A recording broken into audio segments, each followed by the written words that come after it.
في سؤال موجه من الذات العليا إلى كل الخلق. فما ظنكم برب العالمين؟ ماذا تعتقدون فيه؟ كيف ترونني؟ ماذا تعرفون عني؟ سؤال ينبثق منه أكثر من سؤال، وإذا سأل الله فلا بد أن تجيب. لكن من تجيب؟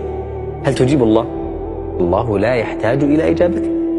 الله علام الغيوب، يعلم السر وما يخفى.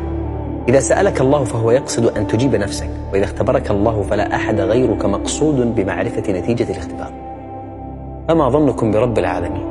شوف، أنت ممكن تتعاطف مع إنسان ما تعرفه، قد تمنح التعاطف لأي عابر سبيل، قد تتسامح مع شخص داس على قدمك دون أن يقصد، بمجرد أن يوجه لك نظرة اعتذار، قد ترحم عدوك إذا سقط تحت رحمتك، قد تمنح أي شعور بسهولة وبدون مقابل إلا الثقة. أنت لا تثق بالعابرين في الشارع بدليل أنك لن تترك سيارتك مفتوحة، لا تثق في الغرباء بدليل أنك لا تحدثهم بكل أسرارك في أول مقابلة. أنت لا تمنح الثقة إلا مقابل رصيد من التجارب، وإذا كنت تفعل غير ذلك أنت تعاني من مشكلة كبيرة. خلق الله الثقة ووضعها في هذا الكون ودائعة مغلقة داخل القلوب والنفوس، لا تنفتح إلا لمن يستحقها بعد أن يقدم براهين. الثقة غالية، لا تمنح بسهولة، لكنها تسحب بسهولة. تعال الآن نفكر كيف تتعامل مع من تثق فيه. صديق تستطيع أن تبوح أمامه بكل أسرارك دون أن تخشى أن يستخدم هذه الأسرار ضدك يوما ما. زوجة تغيب عنها وتسافر أو تذهب إلى عملك وأنت تأتمنها على مالك وعرضك دون أن تفكر لحظة واحدة أنها يمكن أن تخون الأمانة. هذه درجة من درجات الثقة. أقول لك على درجة أعلى من درجات الثقة. الرضيع يقذف به أبوه إلى الأعلى وداعبا فيضحك لأنه يعرف أنه لن يتركه ويصبر. ركاب الطائرة يسلمون أرواحهم عند باب الطائرة أمانة في يد الطير.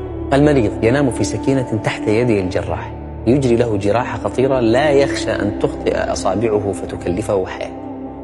هذه هي الثقة التي يضعها الإنسان في الإنسان. لذلك يأتي سؤال الله سبحانه بعد كل ذلك مسبوقا بحرف الفاء قائلا: فما ظنكم برب العالمين؟ إذا كان هذا هو ظنكم بالعالمين فما ظنكم برب العالمين؟ ألا تتفق معي أن الله أحق بهذه الثقة وأحرى؟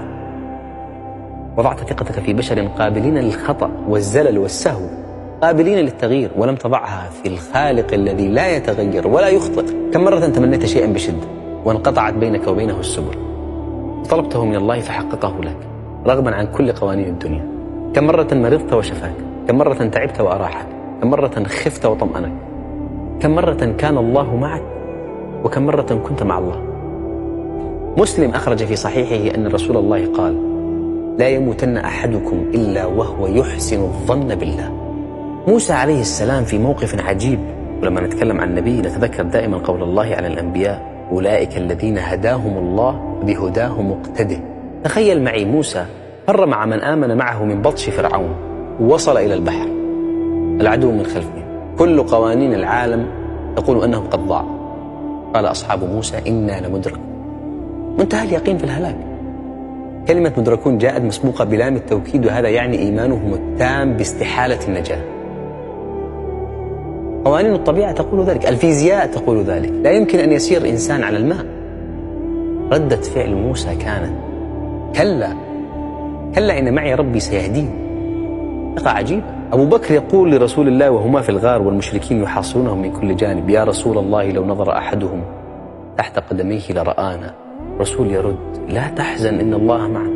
طيب ممكن تقول لي يا أخي هؤلاء أنبياء ووضعهم استثنائي.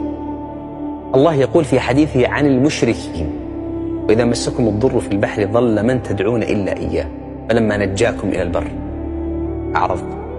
عطاء الله على قدر حسن ظنك به، فلو دعاه صالح وعاصم بنفس اليقين لأجاب. راجع حساباتك مع الله وأجب نفسك عن سؤاله: إذا كان هذا ظنكم بالعالمين فما ظنكم برب العالمين؟ السلام عليكم.